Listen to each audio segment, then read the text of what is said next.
Well, hi there.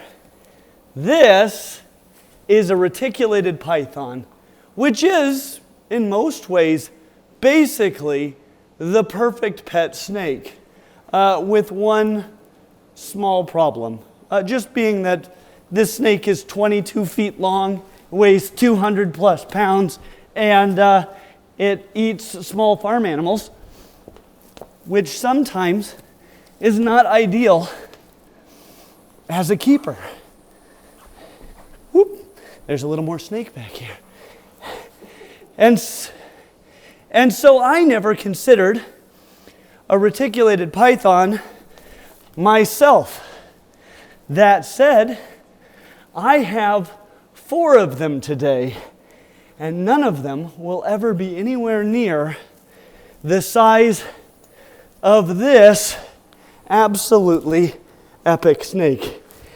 And so I've come here today to Reach Out Reptiles in Pennsylvania to show you every locality available in the reptile trade today in the United States of reticulated pythons, because not all of them are quite what this is.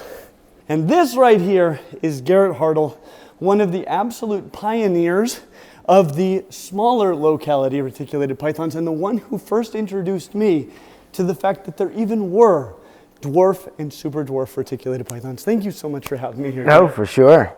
I got a correction for you. It's always a good day when you get to correct Clint Laidlaw. It doesn't happen often. But yeah, there's no way we have every locality available in the pet trade. We just focus on the dwarves and super dwarfs from the Selayer archipelago. One awesome thing about this facility is that it was built by the Amish, and they build things so that 22-foot reticulated pythons can have fun there. I think it's a principle of their religion. Yeah, I think that's right. So let's see if we can get her up, if she'll go.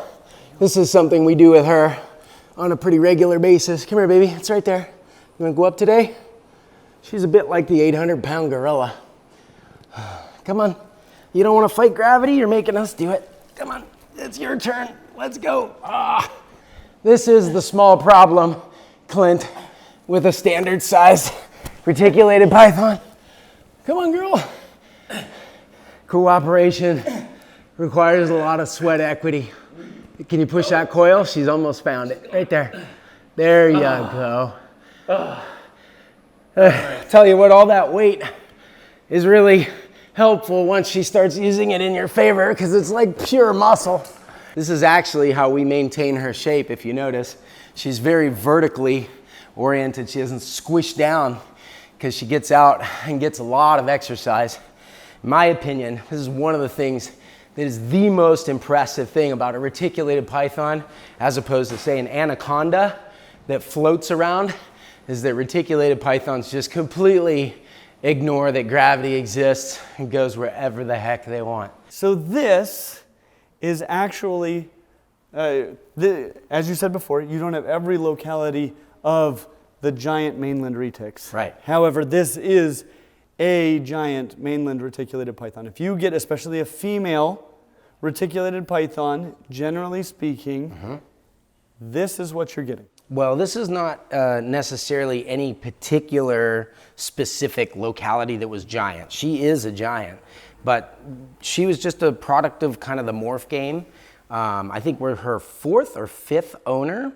And so she's actually just a blend of localities, and that's kind of what we call mainland. It's sort of the everything else retail. She's kind of but this, as far as size goes, that's what I'm talking about. As far as size goes, you theoretically could get this if you bought a snake at a reptile show, because that's what happened to her. And I've found, and I think I learned a lot more about this from you. You know, a lot of people actually buy mainland reticulated pythons. I've had people actually all the time who are like, you make reticulated pythons sound so hard. I've got 20 of them and they're no big deal. And I'm like, well, how old are they?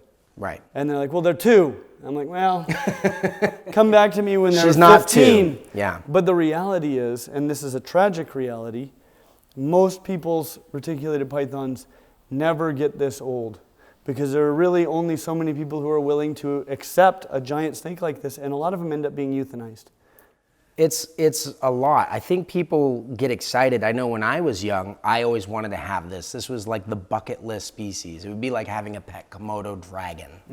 And so they buy it with good intent. They're so sweet, wonderful, and beautiful that when someone puts it in your hands and you have that much money in your pocket, it's a lot easier to come off the money in your pocket than the snake that's in your hands. And then I think people buy them with the intention of, I'll figure it out later. Exactly. And that's where it all goes wrong. That's where it all goes wrong. And I will tell you, there have been many times I've seen a snake this beautiful. I remember the first time I ever saw a purple albino reticulated python. Like a butterfly. Oh my gosh, I thought that is the most beautiful snake ever. Maybe I want a reticulated python. And fortunately, then I went, no, I don't. I super do not want that. But I really want a snake that looks like this. Yeah. And for me, that was just always off the table until about 5 years ago, when you told me some of the most incredible news I've ever heard. And in fact, you told me not only about something that is this beautiful, but you told me about something that I now think is the ultimate pet snake. I mean, I'm biased, but yeah. I've got a few of them. You've got a few. Well, that's because you specialize entirely in them at a time when people told you essentially like, well, if people want a reticulated python, they want this. No, they don't. They want something that looks like this, that is as easy to care for as this is in every way except for the giantness. Right. That is as hardy, as good of a feeder, as personable and wonderful and engaging as this snake is, but isn't ever going to be this snake. They want this snake when she was a year old.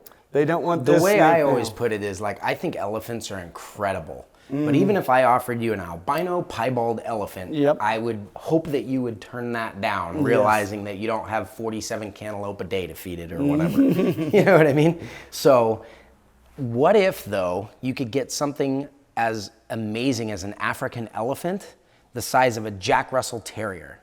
I would have a whole herd of them. And that's actually how I fell into the dwarf and super dwarf retics.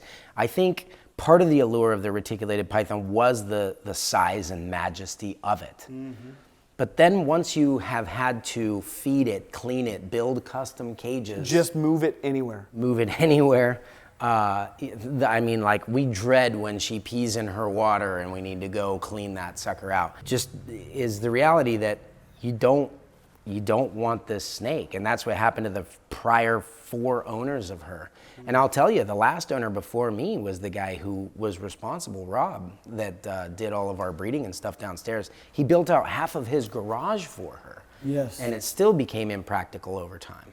You know, I have a Burmese python who was passed around from home to home to home to home to home. Yeah. And nobody really wanted him long term. Once they faced the realities of having a giant snake, he is 8 feet long.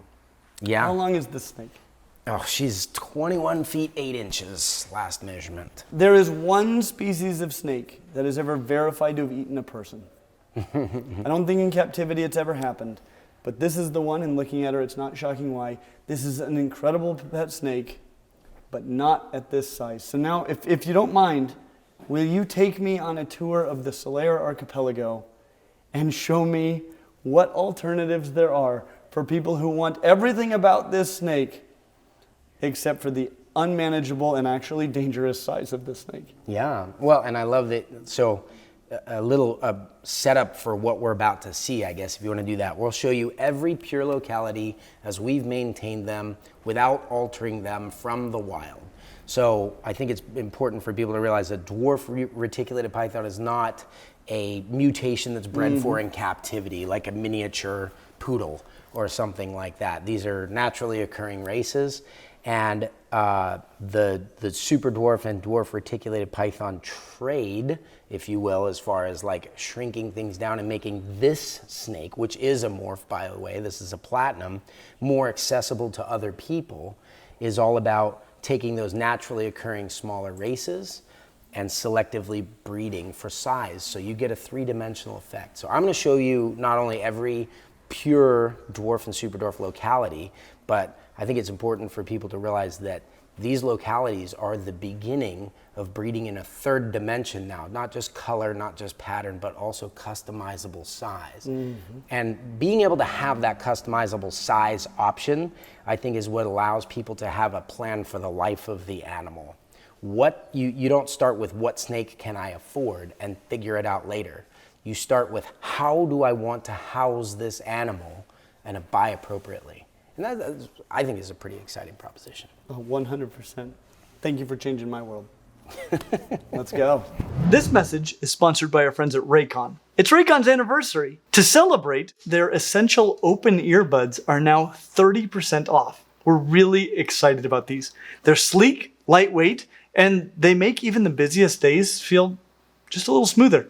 As you probably know by now, I love Raycon earbuds, and I have been wearing them for years. And these are some of the neatest ones I've tried yet because they actually don't go into your ear. They sit right outside of it, so I can still hear what's going on around me, and yet I've got amazing sound that will not fall off. The rotating ear hooks keep them secure and comfortable all day, and with 36 hours of battery life, I'm not constantly reaching for the charger. Raycon delivers premium quality sound and comfort, but at an affordable price. And with millions of happy customers, including me, it's easy to see why. So click the link in the description or head to buyraycon.com/ClintOpen to grab 30% off the Essential Open Earbuds.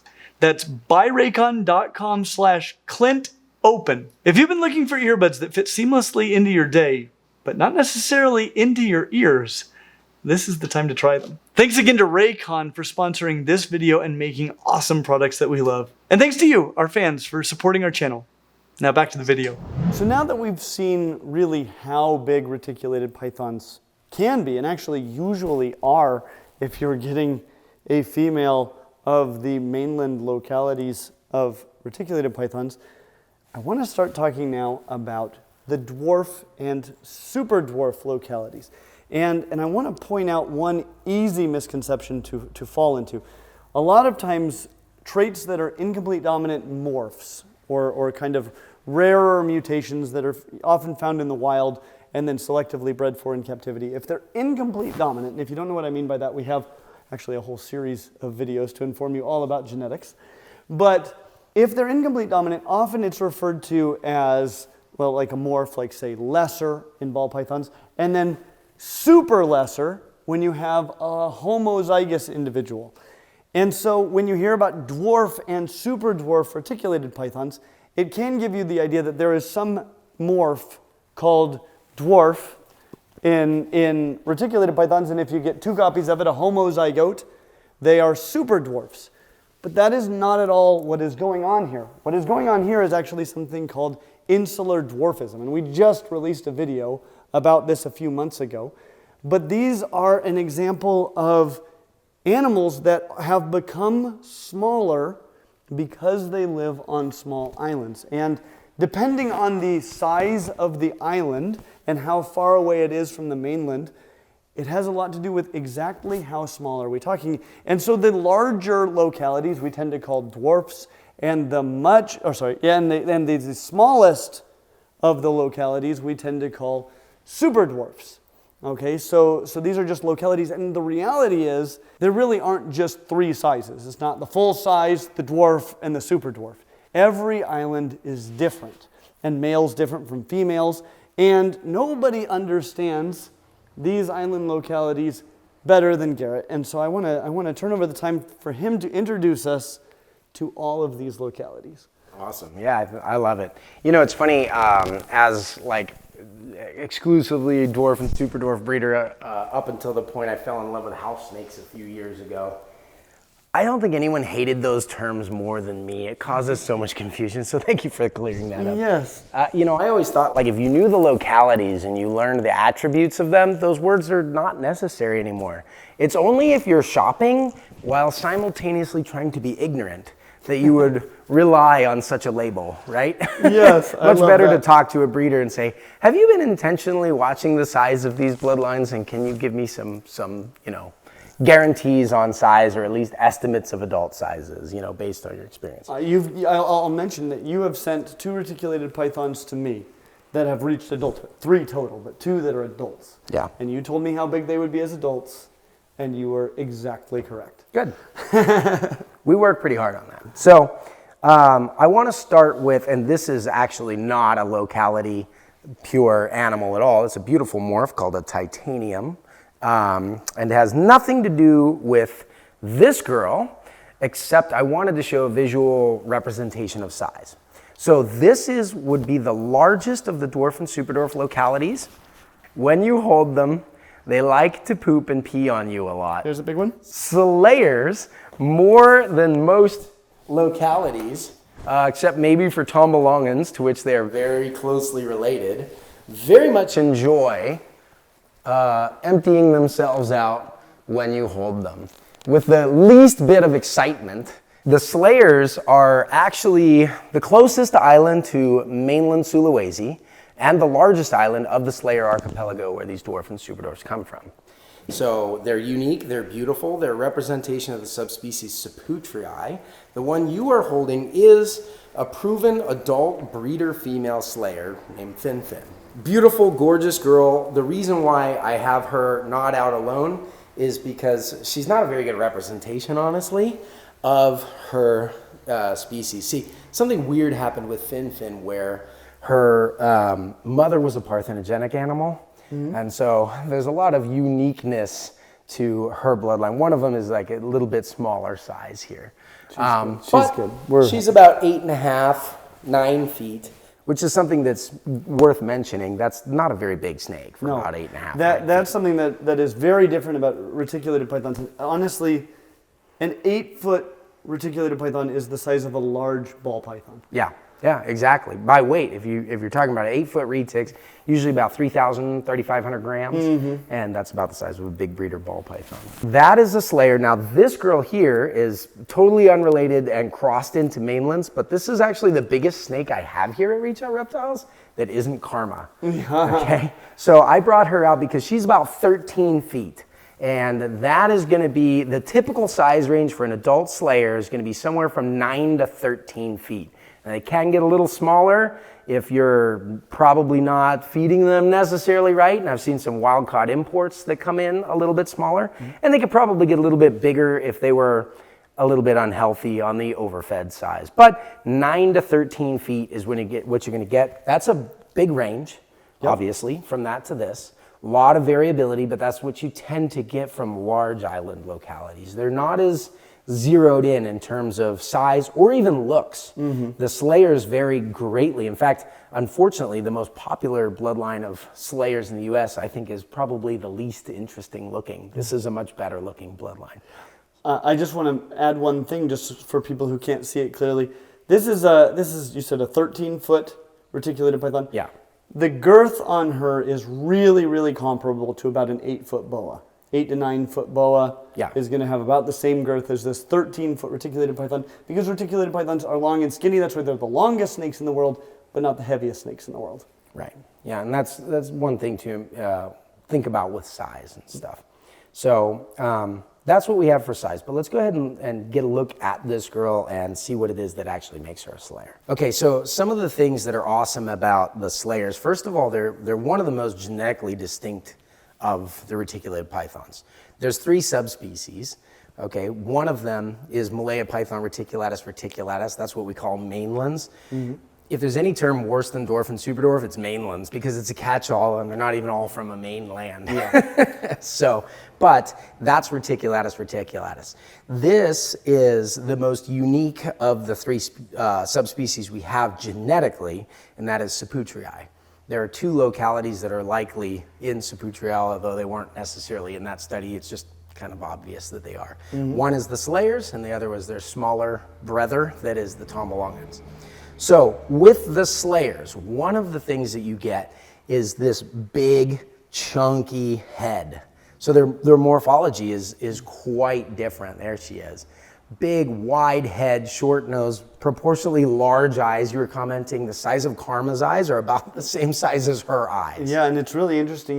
Even on the babies of the eventual giant retics, we won't call them mainlands. We'll call them not dwarf at all. The impending rescues. Yes. Can we call them even when they're younger, rescues? when they're this size, their eyes are nowhere near as big. Yeah. And visual acuity is largely tied to absolute eye size, not relative eye size. So it makes sense that on a eventual giant retic, even when they are a giant, their eyes don't really need to be that much bigger than the eyes need to be on dwarf and super dwarf retics. Well, there you go.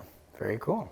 So a few interesting things about Selayers. One of them you're going to notice is their extreme contrast in their color. Beautiful. Thick, bold blacks, giant, brilliant white side rosettes. That's this kind of porthole window part. That's one of the keys of this locality. It also tends to be a rich gold color. Yes. Golden, yellow head, yellow pattern all the way down, and the brilliant silvers. Now she is, all of the localities can become quite a lot brighter or darker. We call it firing up or down. Just like geckos. Exactly.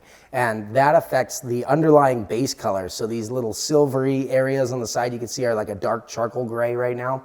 They'll fire up to almost a chrome silver, and the rest of the snake fires up as well. So the yellows are really brilliant. This is an animal that comes from a wide range. They have quite a bit of like jungle habitat, mottled light canopy situations, though they do find them in caves frequently as well. Selayer Island also has a lot of altitude to it, so there's variances from down to up. And so in all the different bloodlines of Selayers, you can see a ton of variety. This is one of the most common patterns that you see actually in the skin trade. I don't know if you knew this, but reticulated pythons are the most commercially traded reptile species in the world for their skin. So a lot of the animals on Selayer Island, their pattern is actually what you think of when you think of like snakeskin boots. It's a lot of times it's this snake. Or snakes that were actually brought over to that island, and because on Selayer Island, historically, I think there were 3 major skin traders there. And so some of the mutations that we got in captivity actually originated from that locality as well. So it's a very diverse place as far as dwarfs and super dwarfs go. They also have an island that has a lot of very interesting animals and a wide variety of diet. So everything from different kinds of like couscous and things like that, large bird species. They seem to really prefer birds from a captive standpoint, like getting the babies to start eating is challenging with a Selayer. They tend to be more like, have a more like robust personality. They're very communicative. If they are grumpy, they will let you know it in no unclear way, standing up, rearing, hissing a lot. Things like that. And then even when they are being, like this girl's being very good, but she pooped all over you because they get a little bit excited and then they poop a lot. That's funny enough, one of the very defining, attributes of this locality. Yeah, it's something that the two of you have in common. Yes, very much so. Okay, so this, if I understand correctly, is the same subspecies Saputrii. as the Selayers that we just looked at. And coincidentally, they tested the southern Sulawesi's, and those are also Saputrii. So you're talking about 3 sizes earlier. In this one subspecies, at least, they do come in 3 sizes. Okay. So you have Sulawesi's that are from like the Bantang region, southern Sulawesi, that are big snakes. Big, full-size, mainland reticulated pythons. Then you have Selayers, which are the largest from also the largest island of the Selayer archipelago. Yes. And then you have these almost accidentally existing in captivity snakes from a tiny little crag of a rock just off of Selayer Island. And what are these? So these are Tombalongans. Tombalongans. Which is super fun to say. Absolutely. But that's a reason enough to get one. Tombalongans. You know, we just crossed them with motleys, and I'd love to know in the comment section, should we call them Tomalotleys or Motalongans? I don't know. We got to pick one. Absolutely. So I have a yearling female that is fired down, and you have there a typical adult size, breeder female. She's actually already bred twice for us. But these guys have a bit of a size range. They're honestly very new to captivity. Now, we've had a couple of generations of them bred, so the biggest ones we've ever seen were about 10 feet. And the smallest were laying eggs at 6.5 to 7 feet. And then the males would be like 6-foot males. So I think a real contender to be called a super dwarf, but again, that's an irrelevant title if you know that it's a Tombalongan. So a couple of the traits, well, actually, you've been staring at them for a minute now. Do you notice how similar they are to a Selayer? I definitely noticed some serious similarities. For one thing, these rosettes are really, really white. Yeah, the big punchy white rosettes. I know, some of the others have got pretty rosettes, but they're much more gray than this. These are really white. And then I would say the overall spectrum of colors is almost identical. And then on top of that, one of the things that stands out to me the most, you still got that big chunky kind of bulldoggy head. And that is the thing. It's almost the most extreme in the Tombalongans because they're the smallest. So look at, like, proportionately gigantic eyeballs on her. Yes. Really short noses and wide heads. In fact, there are only 3 breeding females left in captivity. This one's name is Gail, after one of my Patreon supporters, actually. She was kind of the lost Tombalongan that we found again, and Gail was the biggest admirer of this locality. The other 2 are Pug and Frog, named after the way that their faces look. I love that. Yeah, so, and you can see exactly why. Oh, yeah. No, this head is really, really unique, and it's just fun. It's a fun head. It makes them extra expressive. Yes. I think they have almost a dinosaur-looking head. If you look at that, like, I don't know, what dinosaur would that be? With the big head and the short nose and kind of derpy look, maybe Diplodocus. Yeah, I can totally see this. You could put that on the skeleton of a Diplodocus. No one would bat an eye. No one would know. So yeah, they are very similar to the Selayers. A couple of the differences in the pattern that you'll notice, I mean, the biggest difference is the size. They're considerably smaller than the other Saputrii. But along the pattern, they're going to have a smaller, although just as brilliant white rosette. The Selayers' rosettes are so big that sometimes they have an extra rosette inside of them. The color is going to be the same, like you said, the gold and the brilliant grays and the really deep, rich blacks, but they don't have as wide an area of it. The black. Of the black, yeah. Correct. That's kind of reduced. And I think it's because with this island being so much smaller and also like very rocky, I don't think they have as much of the deep, intensive, shaded areas that Selayer has. So having all that black might actually make you stand out a little bit more. That would be my guess. So I mentioned that they came into captivity almost accidentally. Yeah. We're going to look at 7 different pure locality animals today. That's not because there's 7 islands in that chain, though. That's just the 7 that have ever come into the United States. I kind of snatched them all up and tried to preserve them because I'm into that kind of thing. But yeah, the way they came in accidentally is the original founding animal was brought in by somebody named Karsten Wollner out in Germany of Phyla retic, and it was what we call a calico. There's calico morphs in other snakes, and that's what they thought that this was. This animal was like 90% white, solid black eyes, super cool, and then it would change from shed to shed, like a cow retic, but even more extreme. So what Karsten did, he's like, I want to make that morph. That's definitely a morph. We see it in things like ball pythons and stuff. But I want to go ahead and make that. So he grabbed it, and he grabbed a couple of females from the same island, had his importer do it, I should say, just to try to get, a high probability of heterozygous. Yeah, because this isn't a really big island, so the likelihood that they would be... I think it's like a half a mile wide, maybe 2 miles long, and a lot of it is unusable real estate, So yeah, he grabbed them up and never was able to make them again. It's definitely not a simple recessive. We have seen calicos pop up, interestingly, in different island localities of retics. We just don't really know why. So this is the byproduct. And if you ask me, I think it's better looking than the calicos.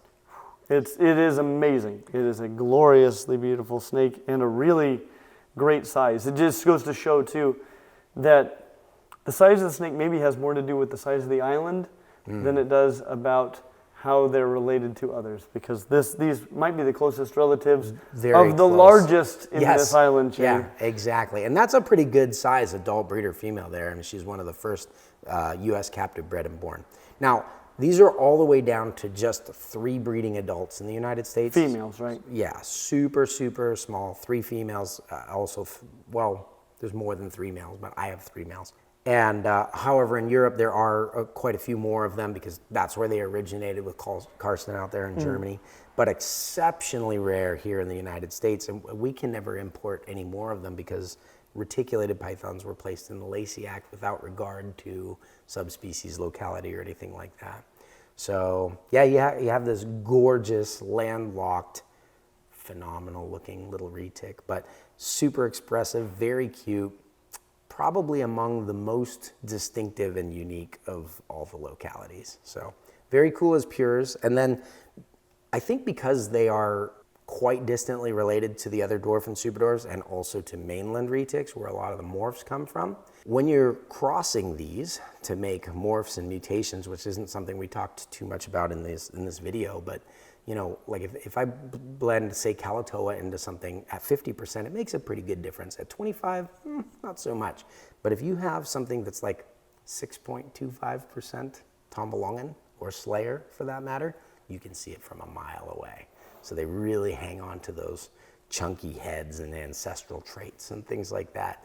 Many generations. They're really fun to work with. If after watching this video, you've decided that a pure locality dwarf or super dwarf reticulated python is something that you're wanting to learn more about, you got to check out Reach Out Reptiles on YouTube. If you're actually wanting to get your hands on one, reach out to Reach Out Reptiles today. We'll have links to all of that down in the description. Thanks, buddy. All right, so what have we got here? This one's my favorite. That's saying a lot. It is saying a lot, but it's probably not because it's the one everyone should get. This is probably like the OG dwarf retic. In fact, the animals Saputrii and the subspecies we're about to get into here were all named and made aware of in the scientific community by the pet trade because of this animal. This individual? No. That would be super cool. Okay, I have one that's probably that old though. Okay, but this locality. Locality. Yeah. And what locality is that? Jampea. Very cool. So just like Jampea Island, it's actually Tanah Jampea, but this is Malaya python Saputrii jampeanus. Okay. Okay. So the third subspecies. This is the third and final subspecies so far, but we can get into that a little bit. Okay. This is, like I said, the original dwarf retic. And this right here is actually an F1. So these almost went extinct, even though they are original and really commonly bred back in like the 90s and early 2000s. But there were never really that many pure locality animals produced. And you're saying extinct from the United States? Yes, not in the wild. Yeah, thank you for clarifying. The reason why it's my favorite, it's the second exotic snake I ever owned. So I got a carpet python, and I thought it was pretty cool. And then I got one of these. It was a wild caught one. It did not appreciate me at all. And I thought it was really cool. And so ever since then, I have absolutely loved these dwarf and super dwarf reticulated pythons. So these are actually going to be the second largest locality on the archipelago. So behind Selayer Island would be these Jampeas. This one here is about, again, 7.5 feet, and this is an adult breeder animal actually. And this is a male or a female? This one is a male. Okay. His sisters are about the same size as him. This guy was heavily fed growing up, but he is a bit young, and he'll get up to about 12 feet. So not quite as big as the Selayer, a little bit behind that. But not way smaller. Not way smaller, and although they are a lot smaller, I think, than their reputation is, because most people are familiar, like I said, not many pures were made. People are, however, very familiar with Jampea crosses. Gotcha. And a lot of those crosses in the early days were made with male Jampeas to big mainland females like Karma. And there does seem to be a significant maternal effect. So depending on the size of the mother, that more than the genetics, almost to a degree, that has an effect on the size of the babies. Does that seem to be true? Absolutely. Like, in fact, you know, Karma's babies you saw at a year old are already about 2 feet longer than him, and their father was about 2 feet shorter than him. Oh my goodness. So at any rate, this guy is the Jampeanus, and they look quite different to the Saputrii. First off, in their head shape, whereas the big bulldog heads of the Saputrii with the giant buggy eyes, the Jampeas have a thin, almost refined, kind of a coffin-shaped head, much thinner, you can see there. Smaller eyes overall, and a longer snout. Yeah, almost a proportional mainland retic. Yes. Sort of a head shape. Yeah, actually, you're right. And one of the defining traits on these is actually how thin the black lines are. In many cases, like 1 scale wide, and they seem to be almost perfectly placed, like you penned them in. You don't tend to get a lot of speckling, random speckling throughout the pattern. It's either this color or that color on a Jampea. And the rosettes, you would never think much about rosettes. Looking just at this snake. No, and again, you know, Jampea is a larger island and there is some variety within the sizes and stuff of this locality, although many of them overall look very, very similar. The rosettes, like you said, they're not those brilliant white looking like dappled sunlight. They're much more like a toned down ashy gray. You've got a very asphalt charcoaly gray base, an almost black border where the Saputria had yellow. The Jampeas have almost a black border on the sides of the dorsal pattern there. So there's something very refined, very elegant, very thin to these. Like if you're thinking of something like king snakes, these are the Arizona mountain kings, if that makes sense. It does to me. Body type, head size, I love those too, by the way. These ones also seem to be much more arboreally inclined, and there's a very high occurrence with this and probably most of the localities from here on out of aneurysm, a naturally occurring like complete reduction of color, where this is not an anery, but it's much less colorful than the Selayers and the Tombalongans in terms of yellow. When you make them aneurystic, that's a complete lack of those red colorations within the animal. And so you end up with like almost a Raiders color snake, just black, white, and gray. Incredible. This is a Kayuadi. All right, tell me about a Kayuadi. Okay, so this is most likely also Jampeanus. The reason why I say most likely, again, the study that distinguished that stuff used genetic samples from Jampea. From what you can see about the animal, it's actually probably the most similar to the Jampeas, as any of the two localities are similar to each other. Similar in size, typically a little bit smaller, maybe 7 to 11 feet. And then it also has that reduced speckling pattern, not a lot of spots outside where the pattern should be. Yes. It's got the single pencil wide. Yeah, it is not thick. One scale. One scale, yeah, single pencil. 1 scale wide, kind of penciled in pattern. Yeah. Very clean backgrounds, but it tends to be a little bit tighter up to the top and not as wide and not as distinct of diamonds. You can see here on the neck, it's almost gone entirely. Oh, yes. And then as you get into the pattern here, you'll see commonly they have a little zigzag or connected pattern going to them. They also have the long, thin, coffin-shaped head. Yep. Where Are we going to see that pretty much from now on?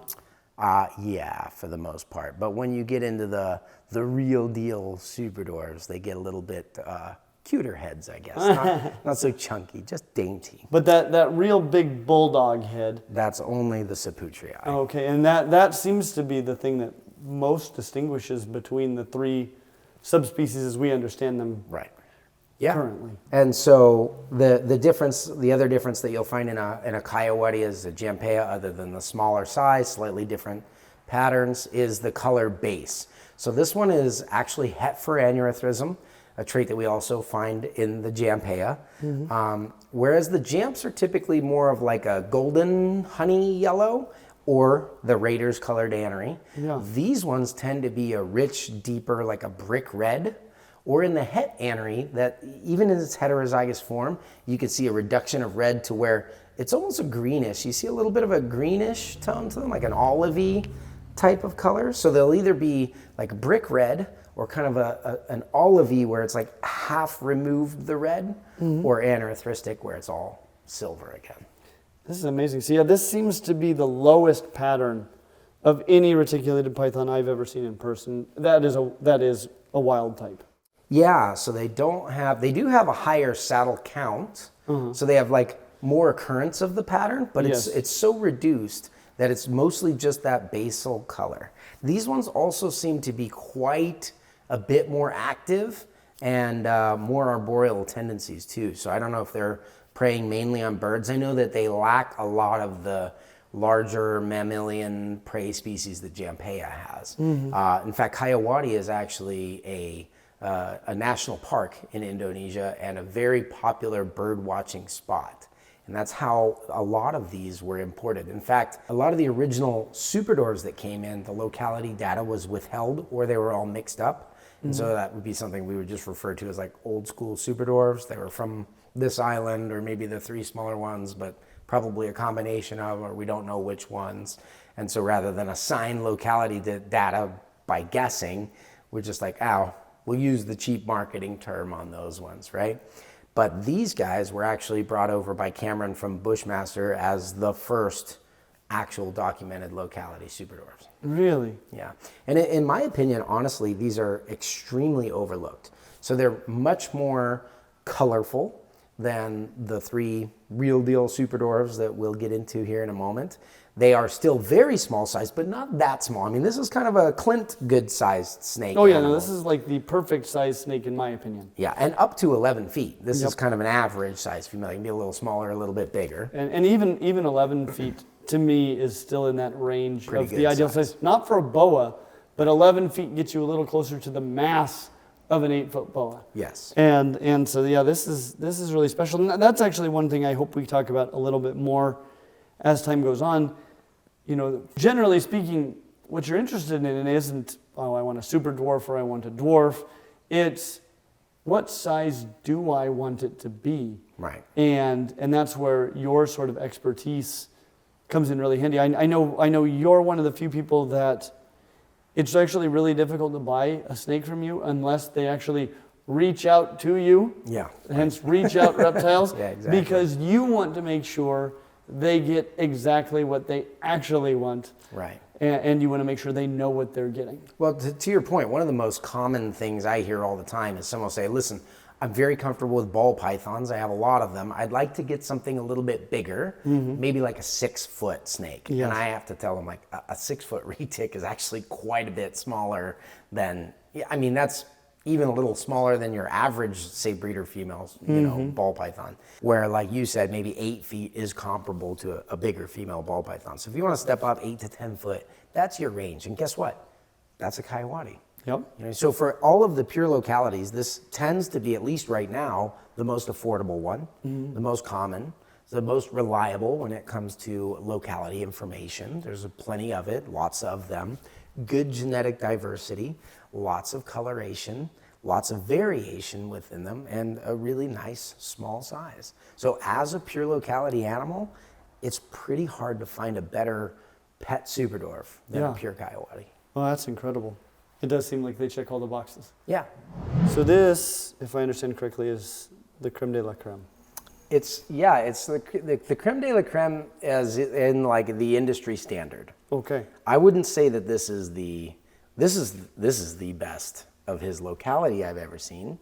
I'll tell you what I think is probably the best super dwarf locality. But we're getting into the real deal super dwarfs. Yes. So we might as well start here where it all started. This is a Calatoa. Okay. Now this particular male, we're a bit in the presence of royalty. This is, I think, the best looking Calatoa I have ever seen. Very typical adult size here. You'll notice he's probably a little over 6 feet. Yeah. Calatoas get about 6 to 8 feet. This guy's name is the Reach Streams. He's probably one of the most well documented as far as his origins go, all the way back to the island. He's even been used in some literature and stuff like that to talk about locality retics. But the Calatoa Island is in the middle of the 3 furthest removed of the Selayer archipelago. So you have Calatoa, above it you'll have Kurumpa, and below it you'll have Madu. Where there's those 3 in a row. 3 in a row. Of the 3, Calatoa is the biggest, but it's by no means big. I think it's roughly circular sized and 4 to 5 miles across. Now, these are the guys that are living in caves, but they're not big spelunking caves like you and I would think of. It's more like, if you look at these islands as like exposed coral reef. So the caves they exist in are like crags down in the ground in most cases. If you look at the patterning of this snake, and then again, this is the most established of the 3. It's also the most populous in the wild. The most of them have been brought over, but they are quite spectacular, especially when they look as good as this guy does. Yes. But this is even him in blue. This is And he him in looks blue. this good. And by the way, this is a wild-caught Calatoa. So what you're looking at is kind of their personality. So obviously a long-term captive. He came in as a young adult 10 years ago. So, and he hasn't really grown any since that time. This is very, very indicative of what a super dwarf would look like if you found one in the wild. So some of the fun things about the Calatoas, and some of what I'm talking about are going to apply to the next 3 localities, but you will see some very distinct differences. Now, Calatoas, of the 3 real deal super dwarfs, if we want to call them that, are going to be the most variable, largest island size again. A lot of variety and potentially some mixing from the northern locality coming down or the southern locality coming up. This is, I don't really know if these are Jampaeanus. Okay. They're certainly more like the Jampaeas than they are like the Tombalongans, but I noticed that head is much different, chunkier than the last ones that we've been looking at. Yeah, not it's more circular here, not so much coffin shaped, more just like, I don't know how to describe it, cute shaped. Yep. Cute shaped head, not chunky, like a bulldog chunky. Nope, just in between those two Rounded nose, yeah, chubby cheeks, very cute. African house snake head. Yes, giant African house snake. Yeah, well, not that much bigger than a big African house snake, actually. They're pretty small super dwarfs. But one of the things that the next 3 localities are going to have is a whole lot of saddles. So if we're talking about king snakes, these are the Tarahumara mountain kings. And these are the saddles here. Those are the saddles. So each saddle will correlate with a side rosette. So where you can have, I don't remember the exact numbers, but it's like 25 to 30 saddles going down a mainland. This would be like 44 to 50. Wow. So what it does is like a high occurrence of the pattern, which is really neat when you mix it into like the morph mutations, say tiger or a platinum like Karma was, because you get so much pattern in one tiny snake, super busy. Now, also very unlike the Jampaeas. If you remember me describing the Jampaeas, I said there's not a lot of speckling, salt and pepper effect out of place. This is completely the opposite. Yes. Everywhere you look on this snake, there are little speckles here, speckles there. The Jamp would have had that single scale wide smooth pattern, and these are thin patterns. But look at all the speckling in the background, the speckling in the saddles. It's incredible. When we're talking about the 3 super dwarf islands, which I think deserve at least a look to see if they have their own subspecies. I think the 3 of them may be one subspecies as well. They're, by the way, very removed from Jampaea and all the others. Yes. They're quite far out there in the ocean. Small and great distance. I would predict the smallest. Yeah. So yeah, the 3 of them are fairly comparable. The Calatoas and the Madus. The other 2 are exceptionally rare. Calatoa's been around. But the Calatoas and the Madus are a similar size. You're talking about 6 to 8 feet. The Kurumpas are probably what I would consider the super dwarf king, only 5 to 7 feet, much smaller, and you'll see their pattern is pretty spectacular as well. But yeah, when comparing the 3 of them together, one of the things that you'll notice with the Calatoa is that a lot of the pattern is pulled more up to the back. In other words, it's thin down the back, and they often have this black dorsal stripe. You see that stripe going right here? Absolutely. Some of them have it all the way from head to tail, just one scale wide black stripe right down the spine. Incredible. That's a very normal Calatoa pattern expression. This guy has a little bit of it. It's broken through there. This guy kind of has a little bit of everything. I think that's what I like about him. Tons of salt and pepper, very light base background. Now, it is very possible that this is an anerythristic animal. He certainly looks it. You may not be able to tell all that well with him being in blue. Yep. The only reason why I would say I don't know is because he looks classically, perfectly anerythristic, but his bloodline of anerythrism has not been proven out yet. So we're a year or 2 away from finding out whether or not he is. Very special. Yeah. These are the ones that, like, you know, if you buy a super dwarf albino, for example, it's probably 50% Calatoa and would have come from this bloodline. And I'm glad that there are so many of these because they are a really, really good snake. Yes. I love them as pures, and it's an honor to own a pure Calatoa, especially something like him. I consider this like being in the presence of greatness. Absolutely. I've never seen a picture of one that looked this good. I mean, he is really, truly spectacular. He was imported by Dan Maliri. This was actually his office pet for many years. And the late, great Forrest Fanning was able to talk him out of it and then get it over here, which is the Reach Dreams was Reach Out Reptiles Zoo Dreams project. So he named this animal. I thought it was pretty cheesy, but he's dead now, so we got to keep it. Absolutely. But yeah, awesome animal, fantastic locality. The most common of the real deal super dwarfs, but very popular for very good reason. So if these were a car, the Calatoa would be the Honda Civic. And this particular guy would be probably like the Civic Type R, right? Mm-hmm. So Honda Civic nonetheless, though, very good car, a lot of great resale value. and an excellent choice, especially if you were to get pure female Calatoas, to begin the selective size reduction breeding program. And this is the part of the reason, and we've worked with these for many generations now, but the reliability of size of these next three really, but the Calatoa the most has been done with for the longest, is the reason for the predictability in size that we can get with super dwarf localities like Super Phantom, albino, or whatever else is out there.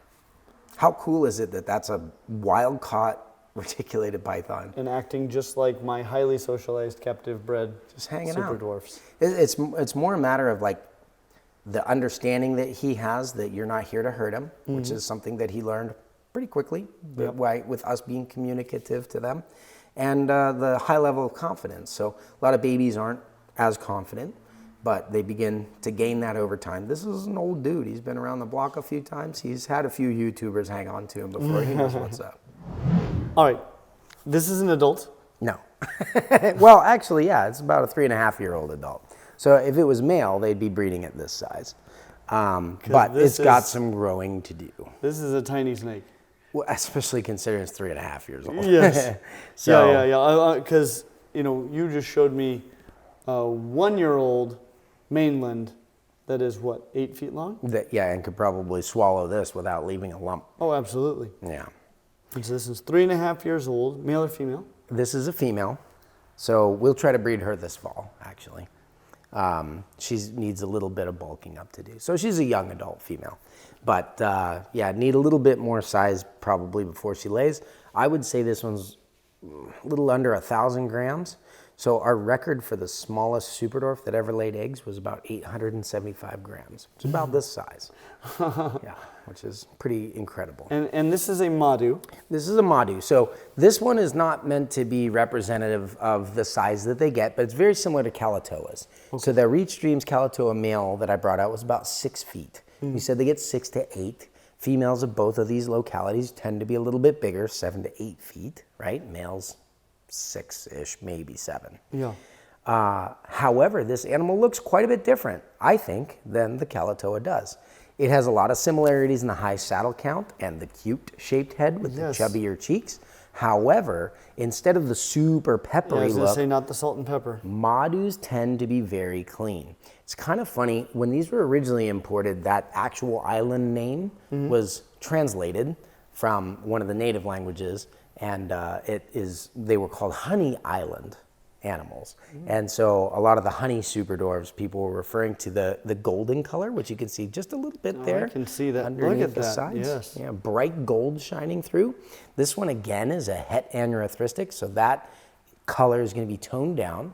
But when you have a non-het anery, as we call it, almost the entire base color of the snake is going to be that honey gold. So it's kind of fun that the name matches descriptively with it. This is an animal that used to be imported like very early on in the super dwarf importing days, back in those old school super dwarf days. Yes. Probably as many Madus were imported as the Calatoas. So check this out. She even has a golden belly. Oh yeah, look at that. Totally different from the others. But then we stopped seeing them come in altogether. Now Madu, I I have major concerns for this locality in the wild. I think they may already be functionally extinct. The island looks a little bit more than a sandbar that was populated mostly by coconut groves grown by the locals who actually live there. But it's about a half-mile wide island, and it's several miles long, 3 to 4 miles long. But yeah, I mean, you can just imagine a sandbar. It also happens to be positioned such in the current of the ocean that it makes a great net for capturing garbage.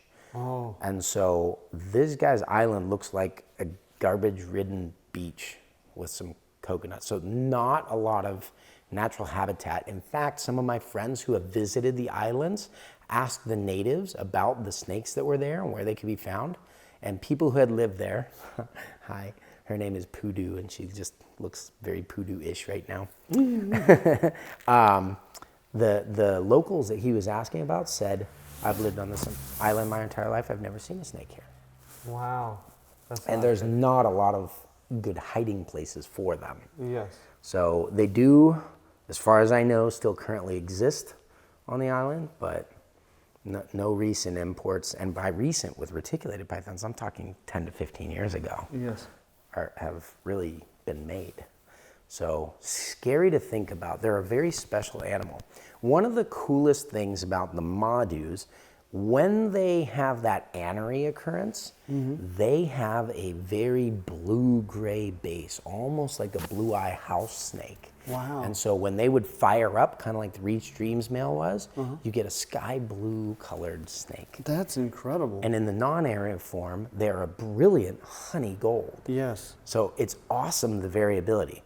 Now, not all of them have this wide stripe. Not talking about the single scale dorsal stripe at this time, but whereas the Calatoa's pattern was pulled very up away from those white side rosettes, these ones stretch out and connect. Sorry, honey, got you with my arm here. There. The saddles are all connected to one another. Yeah. Counting saddles can be a nightmare, but you'd count rosettes instead. And this is actually a very, you would count the rosettes, exactly. And this is a very common feature among the Madus because they have that widened back stripe. It tends not to fully disconnect in between the saddles, and so you get these bands. Not all of them have it, but all of them do have the saddles pulled down into the sides. So these are exceptionally rare. And we're the only ones to have bred them recently in captivity at all. So really an awesome special snake. And there have been some Madus, like we'll use things like a male Madu. The females with these are so rare that we really don't use them to shrink the size down of anything because we'd rather make more Madus. Absolutely. On the other hand, the males get bored in between breeding seasons of the female Madus, so we let them play with the other girls. And one of the things that's really cool about that widened dorsal pattern is it makes very odd connected down the sides pattern that you can't get anywhere else. Even if something just got a little Madu influence in it, you can kind of see it from a mile away. That's so cool. Yeah. So this is what a 3.5-year-old Madu looks like. Madu. Female Madu, yeah. That's So incredible. she should start breeding this fall, but she'll ultimately probably get 7 to 8 feet. This is a mature female. Yeah. Tiny. Reticulated python. Yeah. She, like I said, she has some more growing to do. She'll keep going, but this is what a young adult female looks like. Amazing. You can see why they call them super dwarfs. Yes. So this is the smallest of the small. Smallest of the small. I think in many ways prettiest of the pretty. Certainly the most mellow of the mellow, which in my mind, it's the trifecta, and that makes them the king of the super dwarfs. Well, how could it not be? Kurumpa Island retics. So Kurumpa is also a very tiny island. It's the northernmost of the 3 real deal super dwarfs, as we talked about. And you'll notice this girl is about the size of the Reach Dreams male. It's about 6 feet. But that's a female. This is a female. She's about to lay her 3rd clutch. This is an adult female that actually, you and I were picking her up going, she looks a little chunky. And she's actually loaded up with egg follicles for her 1st clutch now. So this is where we were looking at the Madu, and I was saying she's a young adult. We got to bulk her up a bit. She'll get some eggs or whatever. These are mature adult females, Kurumpas. This is amazing. These guys range from 5 to 7 feet. I don't think that one's quite 5 feet yet, though, honestly, and that's a female. And this is a big, older female. So This is a large, older female. Remember this is the oldest captive bred Kurumpa in captivity. So remember back to the first retic we saw in this video. That was a mature, old adult female. Yep. And this is also a mature, old adult female reticulated python. Insane. I got Karma when she was the age of this one, and she was 18 and a half feet. This one would struggle to eat a jumbo rat. But yeah, this is Prima. These are actually two unrelated bloodlines of Kurumpas. And so not only are they the smallest, but even among the wild-caught individuals, which you held a wild-caught Calatoa, and he was pretty pleasant, but the wild-caught Kurumpas are extremely mellow. One thing that's very unusual, that I found unusual anyway, when I started breeding these, is just how chill and mellow they were, even as hatchlings, and yet they snapped their food and ate every time. Yes. Usually you have like sketchy Either or. animals that eat really well, or tame ones that just want to die, you know, but these guys are really so problematic free, problem-free captives, eat every time, never get sick. They breed actually a bit younger on average than our Calatoas and Madus have been, where a lot of times those females need to be 4, 5, and 6 years old. Almost all of our Kurumpas have bred at 3.5, like this girl is, right? Well, I think she's 4.5 having her first clutch.